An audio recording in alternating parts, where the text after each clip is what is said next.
Daniela, let me get a picture. You're famous. And I was just like, because people are looking at me like, huh? And he's like, yeah, she's on TV. And I was like, stop it. Stop. Don't stop. So yeah.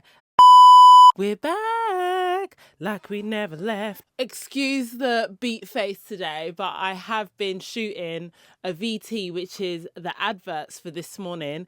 I'm not going to lie, it's giving professional. What the guy who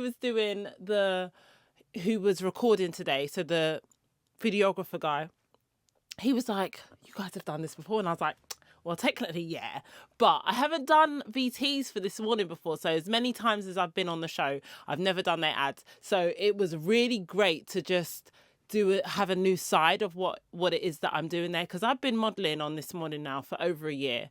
And yeah, I've done location shoots a couple times, but this is the first time I've done the ads. So yeah, I feel very, very blessed and very privileged to just keep going. I really enjoy doing This Morning.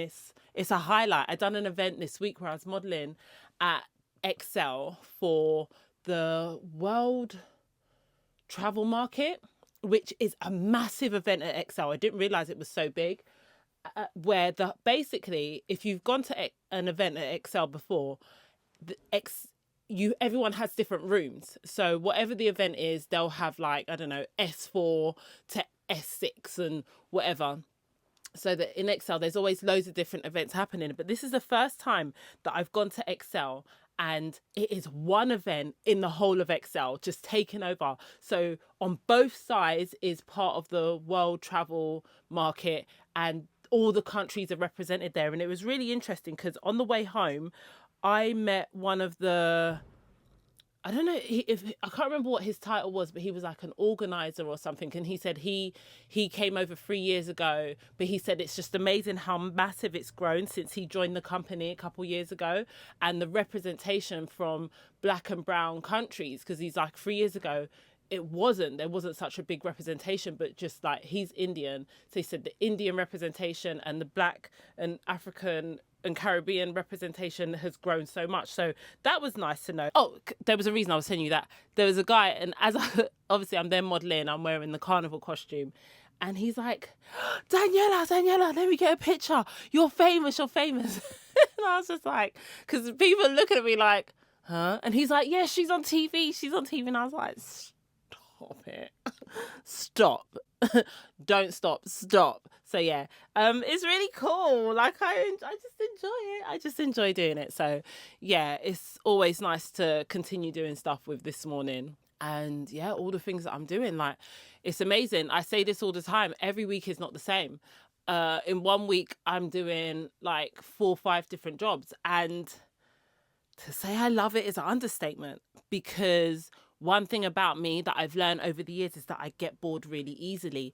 And I've always found it quite hard to just do something and stick to it, because, I'm like, oh, something's not happening. So this way, it kind of feeds a lot of different things. So like from when I do the makeup artistry to, doing the content creation, to doing the upcycling, to doing the presenting, to doing the modeling. These are all things that when I say I've wanted to do that since I was a little girl, I'm not lying to you.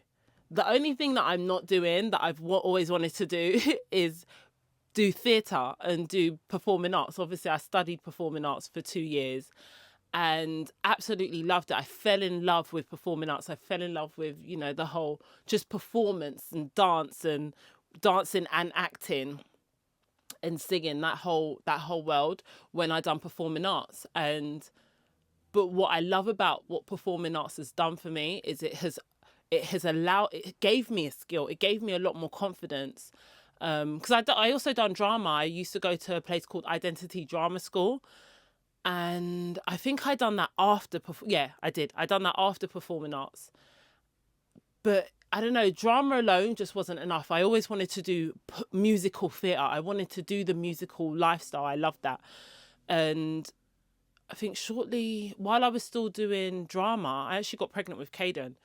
And as much as I know now, life doesn't have to finish. It doesn't have to end because you have a child. I was 23 when I had my son, and that was still so young. But for me, there was a lot of things that I thought I can't do that anymore because I'm a parent now, I'm a mum now, and I have to go out and be an adult and I have to get a real job and I have to do all of these things. And so anyone, I don't think I have a young audience that listens, but maybe there's someone who is older. You might be an older sister or older cousin, and you have someone in your family and they're aspiring to do all these kind of really creative things, and maybe they have, you know, had a young pregnancy or something, so they might be 23 and got pregnant. Please let them know that it doesn't mean that everything has to end. Like, you might put things on pause for a period of time, but as long as that person has family and friends that are around them to help them, and even if they don't, it doesn't mean that your dreams have to end. And it was really great actually this week because, well, on Sunday I went to Minos Leaking Thigh, Lord of Mercy. No, sorry, jokes. No jokes. So on Sunday, I went to watch the London Lions. My friend invited me to watch the London Lions, and I decided to bring my microphone, my new BFF, with me, and I done some interviews while I was there. So I like to go out and ask people, you know, what makes them extra. When they think of the word extra, what springs to mind?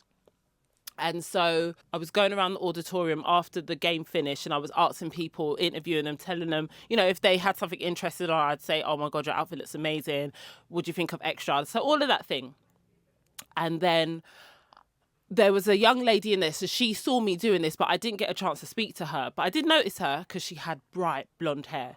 As we walk into the station, I don't know what I was doing. I think I was recording something, and she walked towards us and she said, oh, I just wanted to ask you a question. So my friend who was with us, he was like, no, you have to be interviewed first. You have to be interviewed. And so I gave her a little interview. And then afterwards I said, oh, what was your question? What were you going to ask me? And her question was, how did I get into doing interviews and stuff? Because it's something that she wants to do. So she says she wants to go to games, especially sports. She wants to do sports interviews and go to games and you know, kind of be like a sports commentator type thing. And I said, listen, babe, don't wait for someone to tell you you've made it. Don't wait for someone to tell you that you are now a sports commentator. I said, all you need to do is get yourself your microphone. You get yourself your holder. You get yourself your other microphone thing. This slips on and off.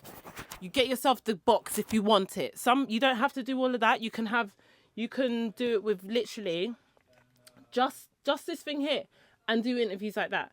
And I said to her, just get it and do whatever it is you need to do.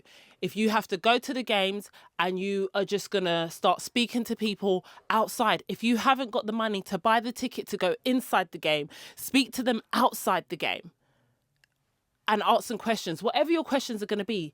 Who do you support? Did you enjoy the game today? How do you think they played? All you need to know is a couple of facts about who's playing, and they'll tell you everything you need to know. If they're not really into the game and they just kind of went, or, oh, it's my first time. How was your first time? Like, you don't have to know much. You just have to be interested, and you're already interested in the sports, which is why you want to do it. But I said, don't wait. I think I asked her how old she was. She said 22. And I said, listen, babes, don't get to 42 and wish you had done it 20 years ago. I wished I had figured out how to become a presenter when I was watching Blue Peter back in the day. And I wanted to do it back then. When I wanted to do TV back in the day. When I wanted to do modelling back in the day. I wish I had done all them things now. I'm very grateful that I still have a passion to do the things that I wanted to do when I was young. But then as well, I also think, wow, I wonder how it would have been if I was doing this years ago. Like, where would I have been in my life? Not, you know, I don't regret anything. Maybe some things, not gonna lie. But you just don't want to be that person. You just don't want to always wish you had you had done it years ago. If you have the opportunity, and you know, I didn't have anyone to tell me this back in the day. I didn't have anyone to say, do it now. You can do it. You're good enough. You have the skills. You're brave enough. You're strong enough. I had no one to tell me that. So just do it. And I said to her, truthfully, like, no one gives a shit who I am because people don't know me. But once they see me holding this and I put it in front of them, who is that girl? What is she doing? Like, it kind of gives you status. So I said, get the microphone. I said, preferably get the microphone stand, because it kind of gives you a bit more like authority.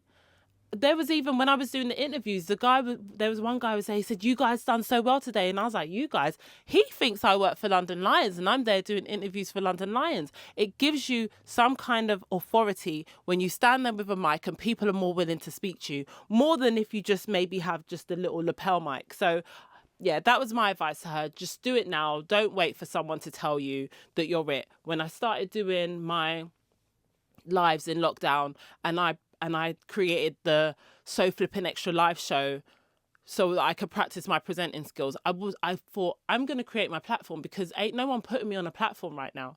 So I'm going to create my platform, and I'm going to put myself on that platform, and I'm going to become a presenter, and I'm going to interview people on my platform. And that's what I done.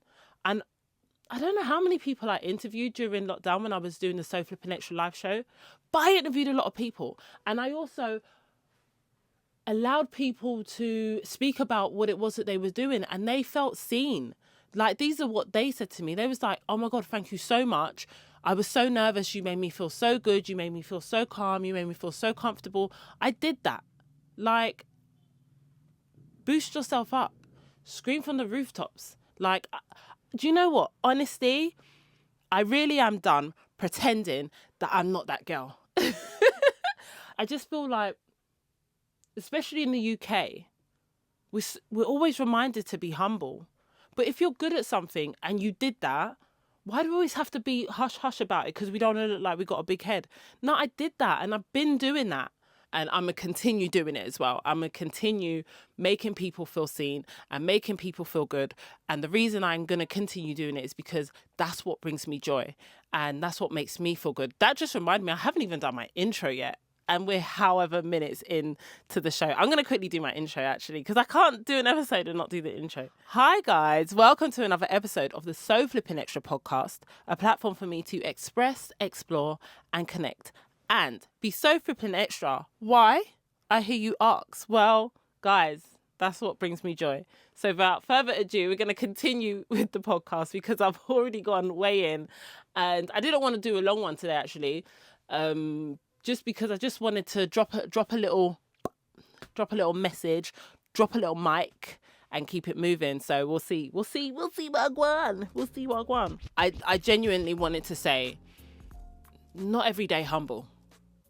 Not every day humble. Sometimes let everyone know who the hell you are.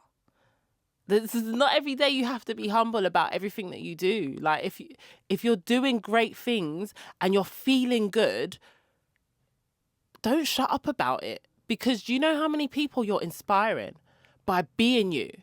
If you being extra and your braggadociousness is making people feel, I can do that, if that person can do that, because a lot of people won't know what you do if you're humble about it.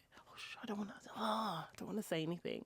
If you don't say anything, how are other people going to know what you're doing? And how are you going to inspire other people if you're being humble about it all the time? No, I genuinely feel like it's a British thing that we're just so quick to want to humble someone and calm them down. Like, calm down. Why calm down? To make you feel better. It's like that whole, you don't want to be too bright because you don't want, people want to dim your light because it's too bright. No, put on shades, because I'm going to be even brighter. If you tell me to calm down, you tell me to dim. By telling me to calm down, it's like you're telling me to dim it down, dim a switch. You're trying to dim the switch. No. Full brightness. I'm done dimming. And especially because it's winter. Winter is on the nigh. It is upon us. And even more, we need more brightness out in this world to make people feel good.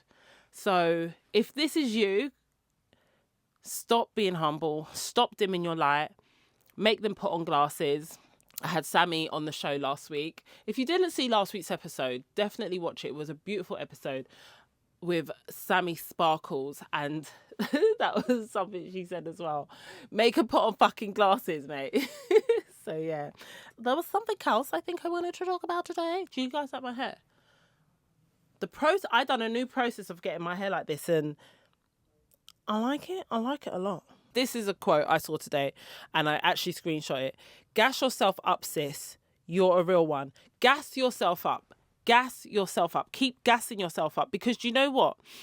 You can't wait for other people to gas you up, because they're not always going to do it.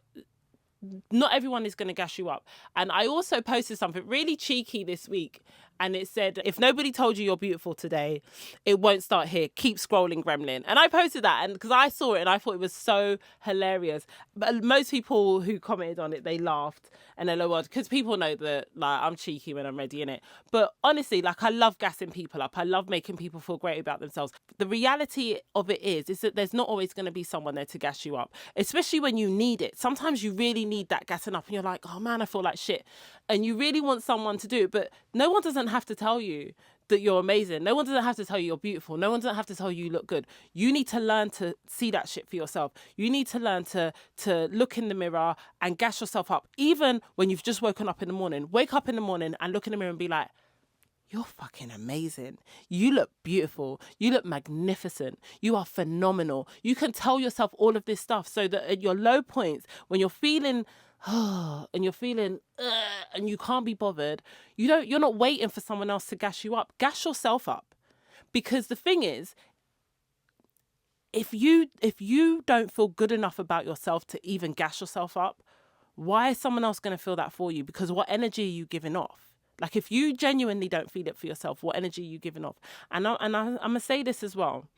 When I started really feeling my thing, and I was like, yeah, I'm just that girl. When I started having that confidence and that audacity to say that I'm the shit, I started hearing it from other people a lot more, because you give off a different energy. You give off a vibration that is just infectious, and people want more of it.